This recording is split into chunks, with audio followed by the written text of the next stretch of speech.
നമുക്കിവിടെ നിന്നാലൊക്കെയല്ല. കാരണം പിള്ളേർക്ക് കൊടുക്കുന്ന ഫുഡ് എല്ലാം അഴുക്കാകാൻ തുടങ്ങുന്നു. അവർക്ക് പാല് കൊടുക്കണം, കൊച്ചുകുഞ്ഞിന് ആഹാരം കൊടുക്കണം, കടകളെല്ലായിടത്തും അടച്ചു, നമുക്ക് ഒരു രക്ഷയുമില്ല. രാവിലെ എഴുന്നേറ്റപ്പോൾ ഞാൻ പറഞ്ഞു നമുക്ക് തീർച്ചയായിട്ടും ഇവിടുന്ന് യാത്ര ചെയ്യണം. ചെറുപ്പാന എനിക്ക് വിശക്കുന്ന ഞാൻ ബ്രേക്ക്ഫാസ്റ്റ് വെച്ച് നോക്കുന്നത്. ഞാൻ പറഞ്ഞു ബ്രേക്ക്ഫാസ്റ്റുമായിട്ട് ഒന്നും പണ്ട് ഇവിടെ സ്ഥലം കൊടുക്കണം. വളരെ സീരിയസ് ആയിട്ട് ഞാൻ പറഞ്ഞു, വളരെ നിർബന്ധമായിട്ട് പറഞ്ഞു. കിട്ടുന്നതെല്ലാം പെട്ടിക്കകത്താക്കി ഞങ്ങൾ പിള്ളേരെയും കൊണ്ട് നേരെ യാത്ര ചെയ്യാൻ തുടങ്ങി. എങ്ങോട്ടാ പോകുന്ന അറിയില്ല. ഞാൻ പറഞ്ഞു ഡാലസിന് പോവാ. എന്നോട് ചോദിച്ചു ഡാലസിന് എവിടെ പോകുന്നത്? ഞാൻ പറഞ്ഞു എനിക്കറിയില്ല, ഡാലസിന് പോവാ. കാരണം ഇവിടെ നീന്താ രക്ഷയില്ല. അപ്പൊ എന്റെ ഉദ്ദേശം കുറെ അങ്ങോട്ട് ചെല്ലുമ്പോൾ വുഡ്ലാൻഡ്സ് ഒക്കെ ആകുമ്പോഴത്തേക്ക് എവിടെയെങ്കിലും കടകൾ ഓപ്പൺ ആയിരിക്കും, അല്ലെങ്കിൽ ഫുഡ് കാണും, എന്തെങ്കിലും കാണാം, പിള്ളേർക്ക് മേടിച്ചു കൊടുക്കാം. ഞങ്ങൾ ഈ ഓടിക്കുന്ന സമയത്ത് ഒരു കടകളുമില്ല, ഒരു ഗ്യാസ് സ്റ്റേഷനുമില്ല. ഒരു HEB ഗ്യാസ് സ്റ്റേഷൻ ഓപ്പൺ ആണ്. എന്നാൽ ആ ഗ്യാസ് സ്റ്റേഷനകത്തോട്ട് കയറ്റും ഭയങ്കര 1-2 മൈൽ നീളത്തിലെ കാറുകൾ കിടക്കുക. എന്റെ വണ്ടിയിലാകെ ഹാഫ് ടാങ്ക് ഗ്യാസേ ഉള്ളൂ. ഒരു രക്ഷയില്ല. ഞാൻ 2 കയറി പിന്നെ ഓടിക്കാൻ തുടങ്ങി. എന്നിട്ട് ഞാൻ ലിസിയോട് പറഞ്ഞിട്ടില്ല ഇത് ഹാഫ് ടാങ്ക് ആണ്, രാവിലെ പ്രയാസമാണ്. എന്റെ മനസ്സിൽ പേടിയുണ്ട്, എന്തോ ചെയ്യും. പിള്ളേർ പാട്ടുമൊക്കെ പാടി അവരും അകത്ത് വളരെ സന്തോഷമായിട്ടിരിക്കും. ഞങ്ങള് കുറെ നേരം അങ്ങോട്ട് ചെന്ന് കഴിഞ്ഞപ്പം ഈ ഗ്യാസിന്റെ ലൈറ്റ് empty ആയിട്ട് കാണിച്ചു. കുറെ കഴിഞ്ഞപ്പോൾ കംപ്ലീറ്റ് ലൈറ്റ് ആയി, റെഡ് ലൈറ്റുമായി.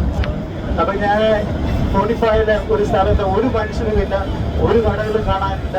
ഇതിനു മുമ്പായിട്ട് ഞങ്ങൾ പല ഗ്യാസ് സ്റ്റേഷനിൽ നിർത്തി, ഒരു ഗ്യാസ് സ്റ്റേഷനിലും വർക്ക് ചെയ്തിട്ടില്ല, ഗ്യാസുമില്ല. ആകെ കൂടെ ഭയന്നു. ഒരു ശൂന്യമായ സ്ഥലത്ത്, ആരുമില്ലാത്ത ഒരു സ്ഥലത്ത് ചെന്നു. അപ്പൊ ഞാനിങ്ങനെ മനസ്സിൽ പ്രാർത്ഥിച്ചു, ഈ 3 കുഞ്ഞുങ്ങളെയും കൊണ്ട് ഞാൻ എന്തോ ചെയ്യും? ആ അപ്പനമ്മയും ദുർബലം ഇവരെ ജീവനോട് അവരെ കയ്യിൽ ഏൽപ്പിക്കാനായിട്ട് സാധിക്കുമോ എന്നിങ്ങനെ വളരെയധികം ഭാരപ്പെട്ട് കരഞ്ഞു. ഞാൻ ലിസിയോട് പോലും പറഞ്ഞു, ആരോടും ചെയ്തില്ല. അങ്ങനെ അങ്ങോട്ട് ചെന്ന് കംപ്ലീറ്റ് ഇരിക്കുന്ന ലക്ഷണമായി. ഞാനൊരു എക്സിറ്റ് ചെയ്തു. അവിടെ ഒരു ഗ്യാസ് സ്റ്റേഷൻ കണ്ടു. അത് ചുറ്റുപാട് നോക്കുമ്പോൾ ഒറ്റ കടകൾ പോലും കാണാനില്ല. ഇനിവ എവിടെ ചെന്ന് കഴിഞ്ഞപ്പോൾ അവിടെ ലൈനുണ്ട്. ഈ ഗ്യാസ് സ്റ്റേഷനിലെ അകത്തോട്ട് കയറ്റാനുള്ള ഗ്യാസ് പോലും അതിൻ്റെ അകത്തില്ല.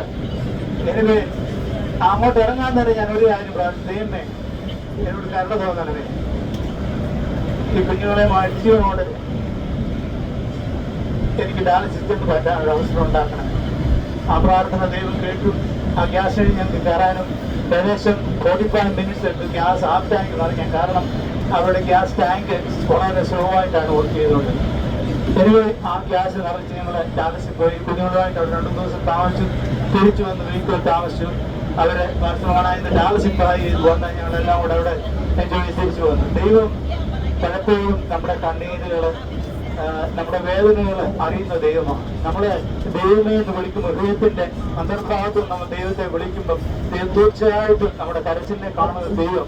അന്ന് എൻ്റെ ഹൃദയത്തിൽ തോന്നിയ ചിന്ത ആഹാരനെ പോലെ കരഞ്ഞു വരേണ്ട വരുന്നു. ദൈവം അത്ഭുതമായിട്ട് വിടുവിച്ചു, സഹായിച്ചു. ഞാൻ കുഞ്ഞുങ്ങളെ കൊണ്ട് സ്കൂളിലൊക്കെ വിടുകയും തിരിച്ചു വരികയൊക്കെ ചെയ്യണം. അപ്പൊ ഞാൻ അങ്ങോട്ട് വരുമ്പോൾ മനസ്സിൽ പാട്ട് പാടും. നന്ദി നന്ദി എൻ ദൈവമേ, നന്ദി യേശുപരാ, നന്ദി നന്ദി എൻ ദൈവമേ, നന്ദി യേശുപരാ. അങ്ങോട്ട് പോകുമ്പോൾ മനസ്സിൽ പാടും.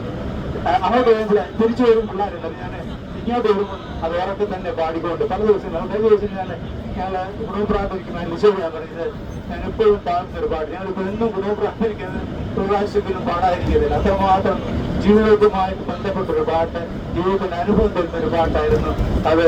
ജീവിതത്തിൽ ഞാൻ ഒരിക്കലും മറക്കാത്ത, ഒരു 2 നേരമെങ്കിലും അതിനെപ്പറ്റി ഓർക്കാത്ത ദിവസങ്ങളില്ല. അതിനുശേഷം ദൈവം എത്ര വിശ്വസ്തനാണ്, എത്ര നല്ലവനാണ്. ജീവിതത്തിൽ ജീവിച്ചവർക്ക് മാത്രമേ ദൈവം നല്ലവനെന്ന് പറയാനായിട്ട് സാധിക്കുകയുള്ളൂ. ഞങ്ങളുടെ ജീവിതത്തിൽ സംഭവിച്ചു. അതുകൊണ്ട് ഞാൻ ദൈവത്തെ സ്മരിക്കും.